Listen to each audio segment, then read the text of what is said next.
Hello and welcome to SweetSpotDFS. This is a DFS preview for the 2021 American Express.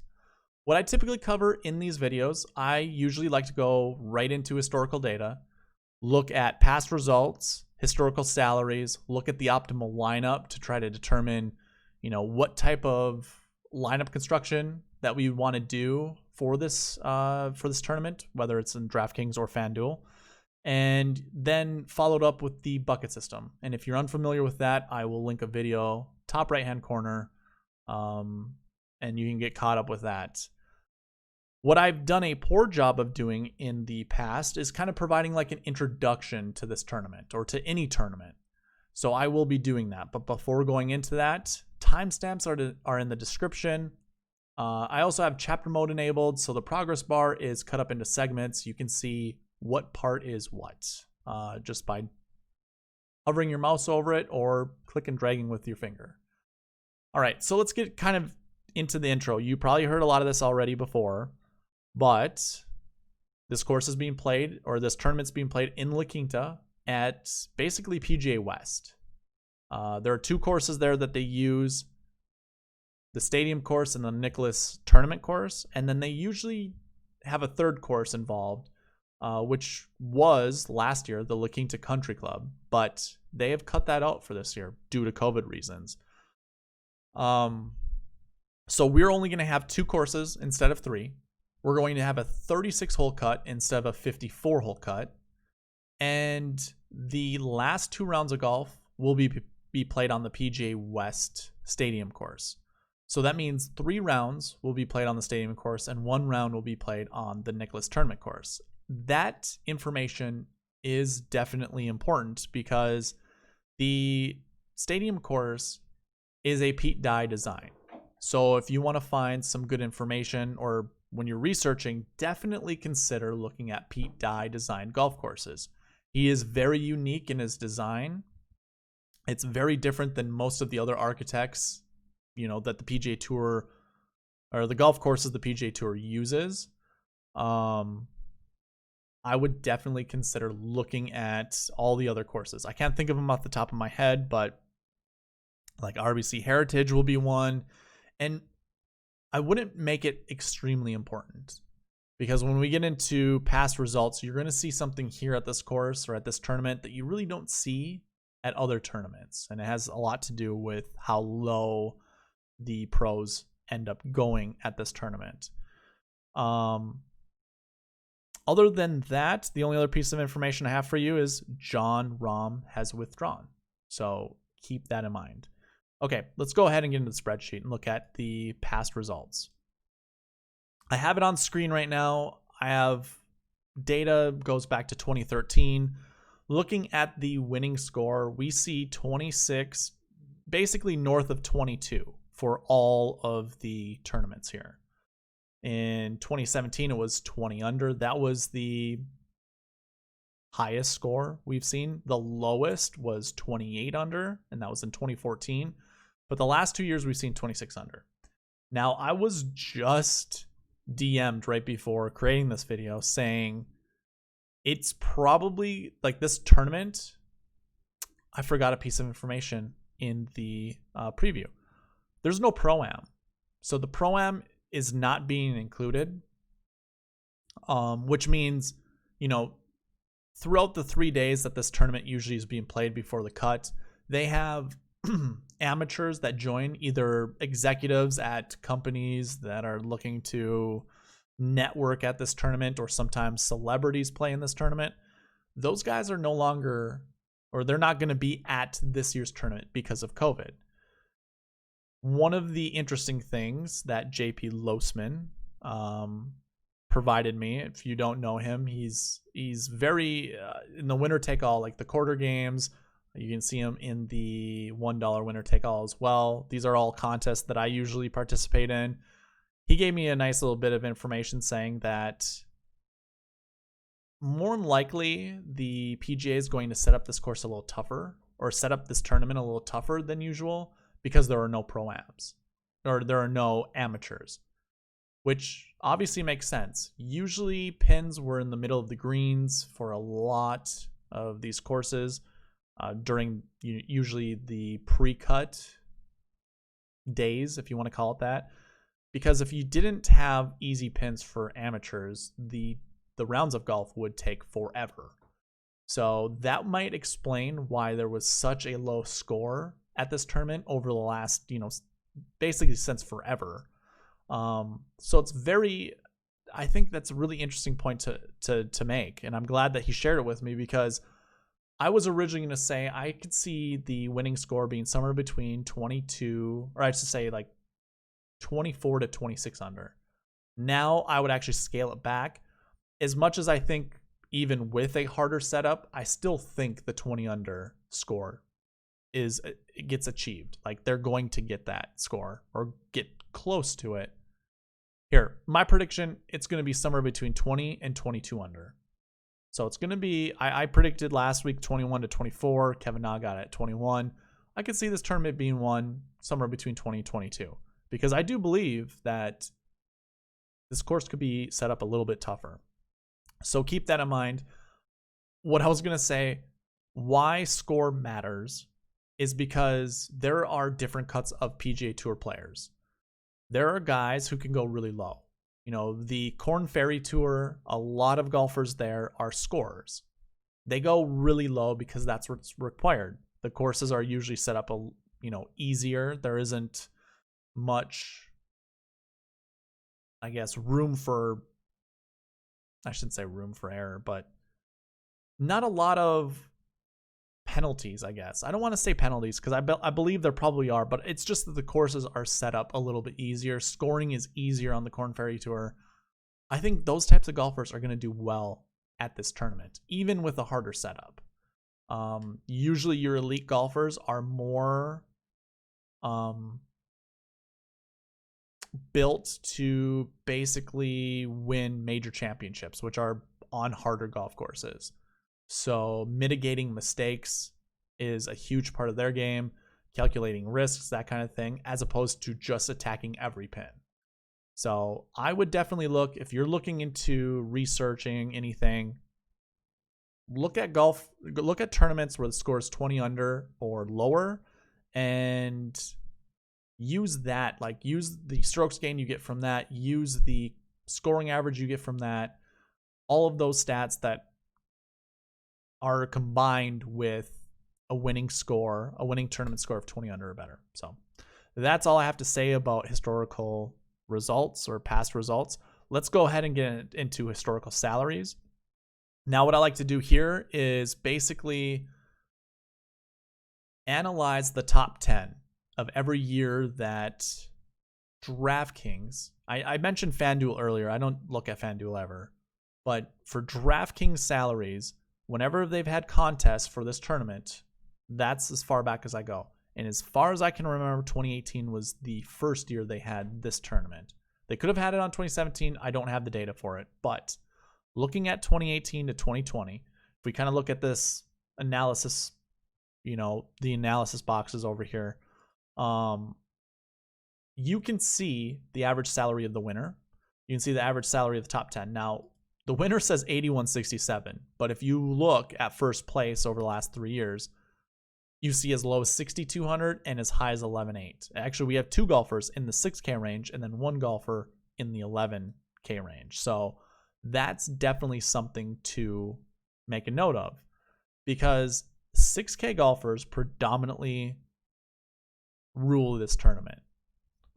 If we look at our little box here of all the salary ranges, below 7K makes up 44% of the top 10. That's what these numbers here represent. This is the percentage of any of these ranges inside the top 10. So 44%, 7K and below, or I should say below 7K. The next highest range is actually that 7 to 8K range. So that's 7,900 down to 7,000. And then the one after that is the 10K and above.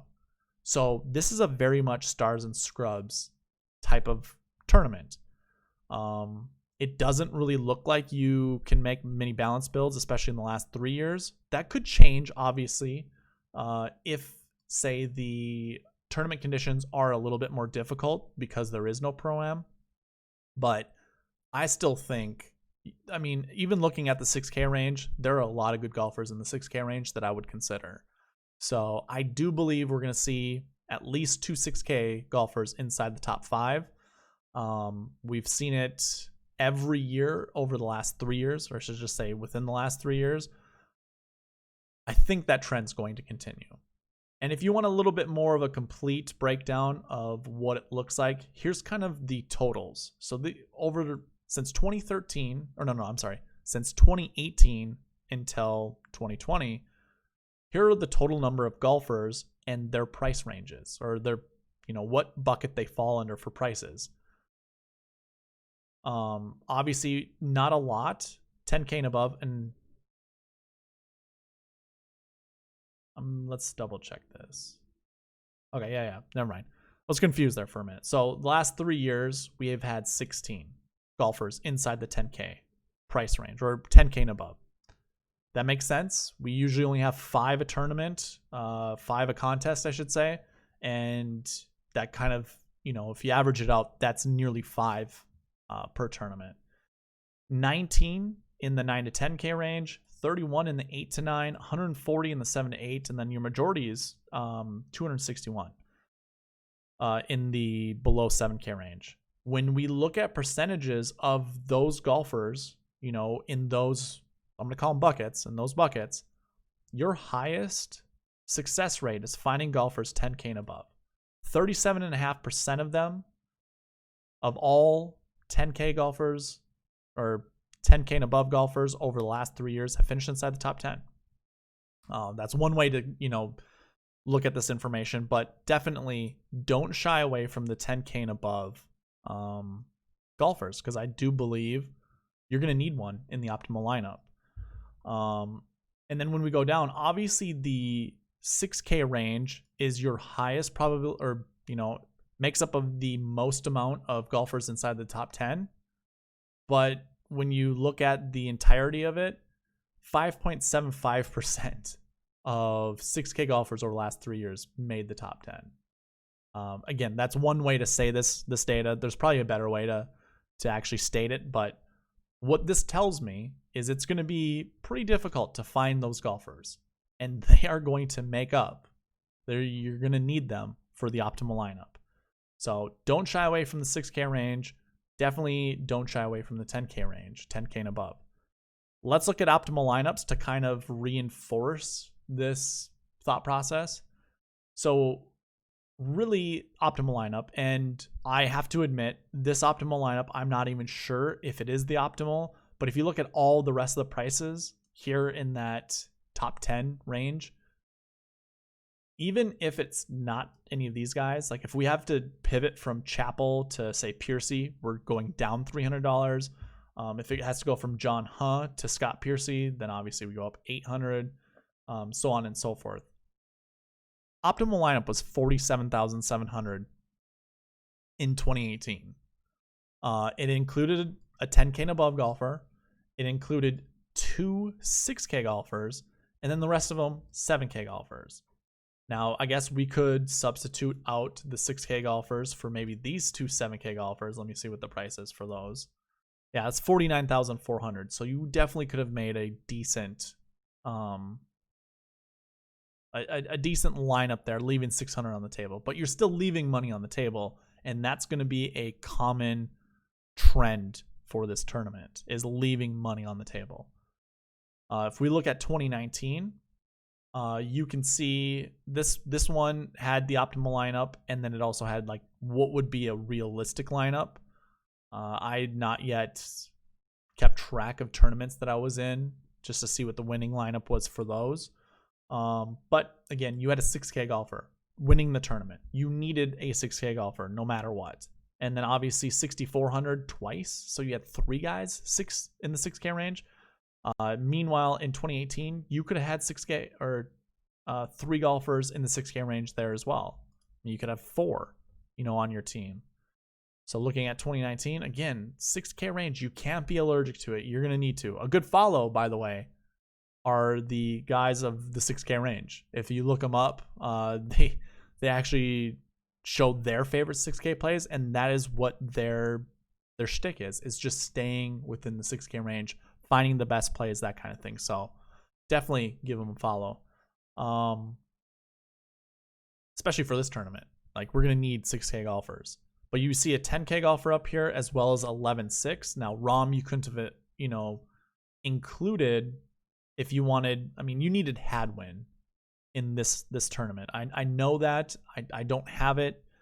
Actually, I'm not sure if I recorded it or not.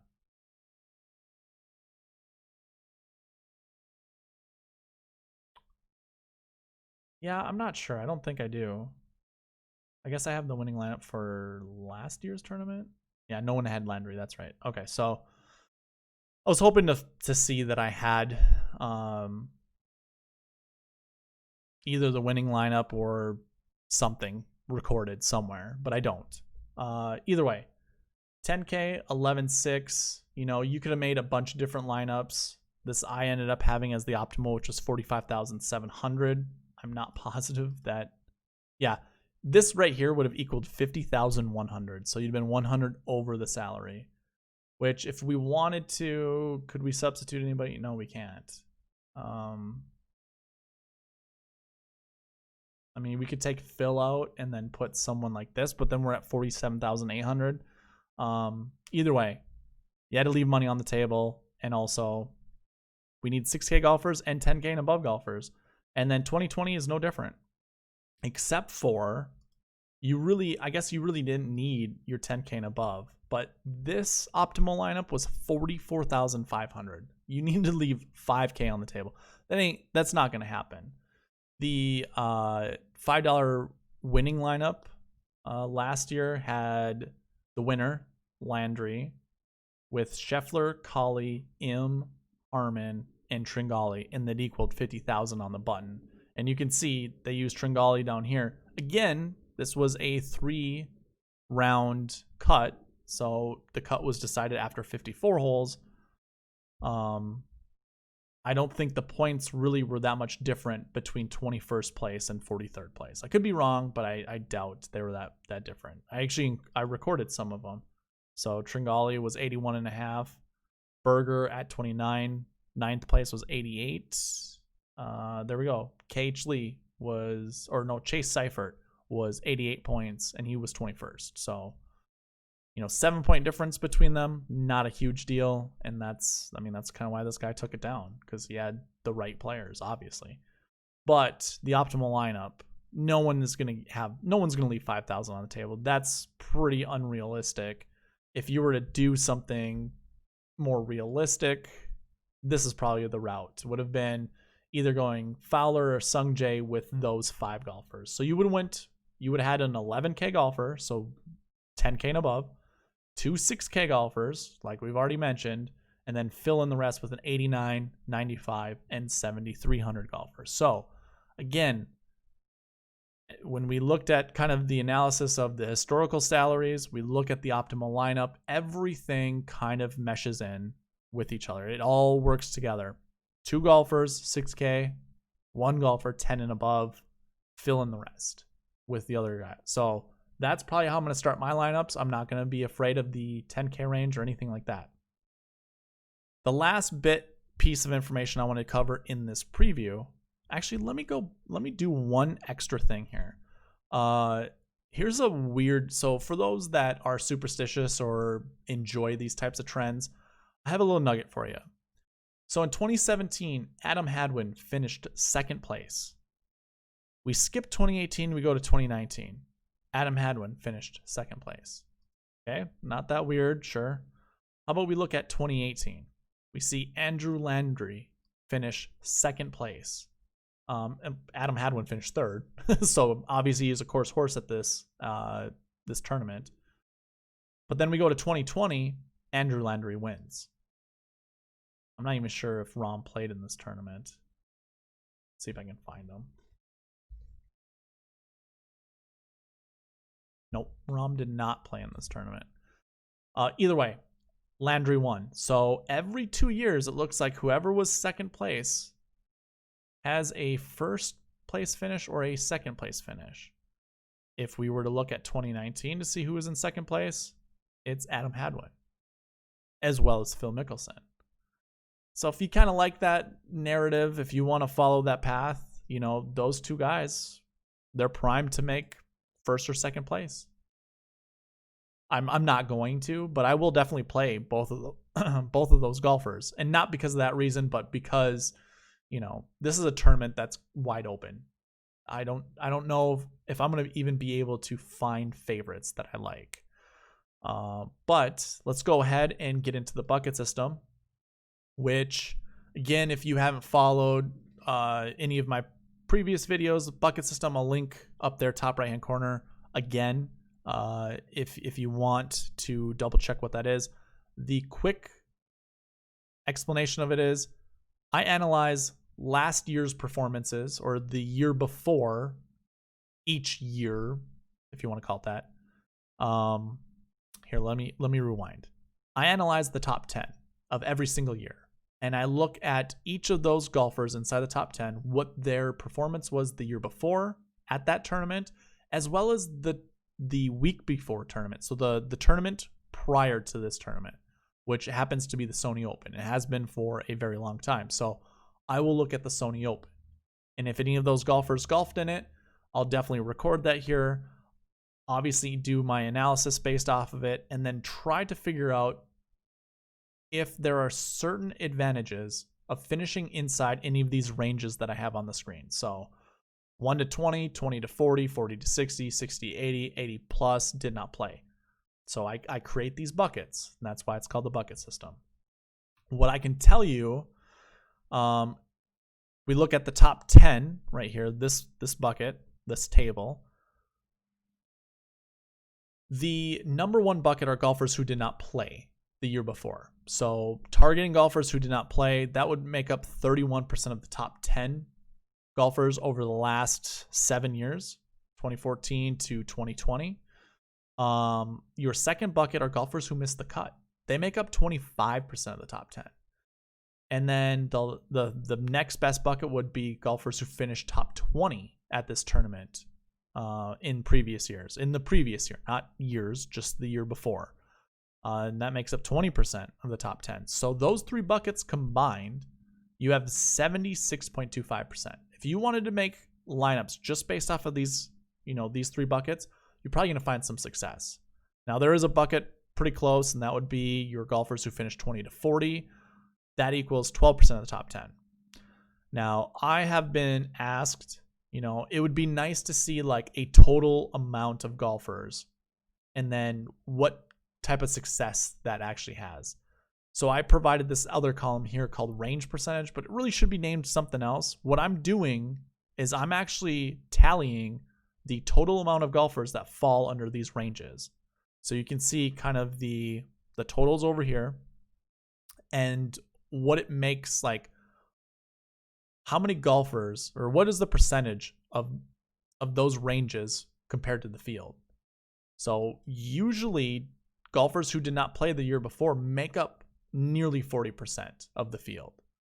So these could be first timers. These could be golfers who hadn't played this golf course maybe for a year, maybe 2, maybe even 5, but they would fall under this. So it's a mix of course history and no course history.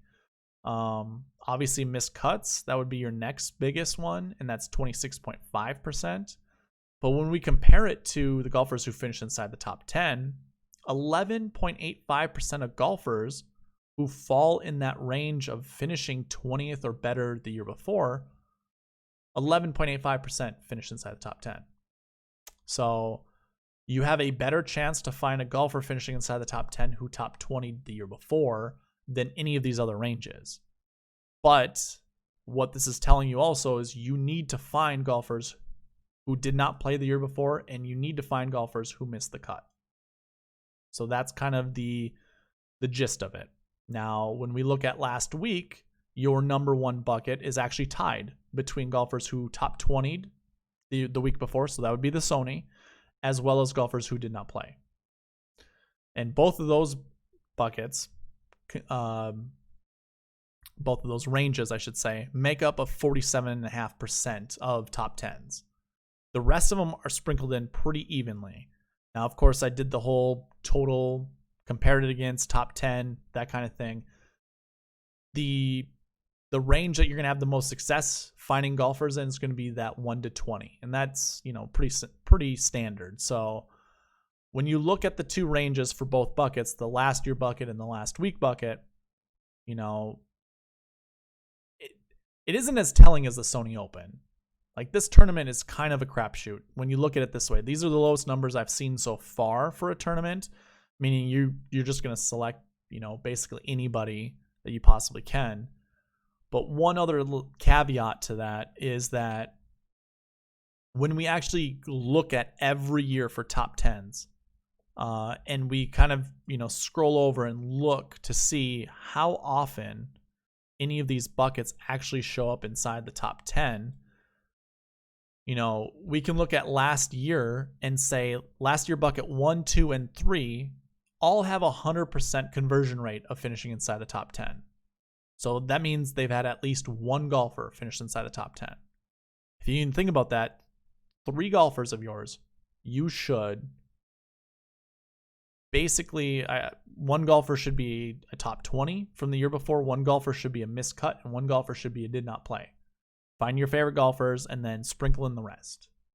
And likewise for last week, there's only one bucket that has a 100% conversion rate, if you want to call it that, and that's the golfers who did not play the week before. We do have zeros showing up for golfers who finished top 20 the week before, as well as golfers who missed the cut. In this field for this year, one of the not so much weirdest, but craziest things are golfers who missed the cut last year. On average, we usually see 41. This is 17 players above that average number. It is the highest by 11 golfers. Like, we haven't seen this many missed cut, you know, golfers who missed the cut the year before show back up at this tournament. And I think a large part of that is because we never really had like a graduation of the Korn Ferry Tour. So that kind of, I think, mixes in with all of this. But I think finding golfers who missed the cut the year before is going to be pretty easy. Now, that actually takes away more from golfers who did not play the week before. That averages out to be 61, and we're at 31. So we see way more golfers. Just want to double check my numbers here that it ends up checking out. But that really takes away from that did not play the year before. Everything else for the last week pretty much stays the same. So you can just follow along with that. Let me give you my favorite plays before we get out of this. I'm going to try to keep this minute under 30 minutes. So I have to kind of do this within, say, 2 minutes, basically. I have actually already predetermined who my favorites are. So when you see on the screen the P and B, P means price and B means bucket. So anyone that has a B means I like them, and I like them because of their bucket score and because of who they are. So Patrick Cantlay and Tony Finau are my only guys above 10K that I like. Then I go Scotty Scheffler, Ricky Fowler, Russell Henley, all in the 9K. The only guy in the 8K for me is Sam Burns. 7K is mixed with a bunch of golfers, so I'm going to just let you guys read who those are.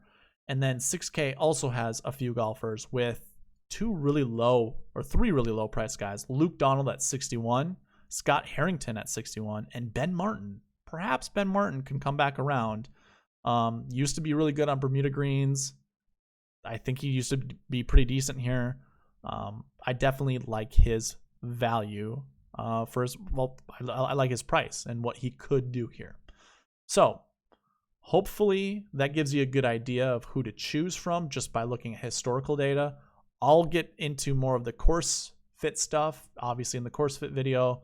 But yeah, we're going to leave it there. Hopefully I see you in those other videos and the strategy video on Wednesday.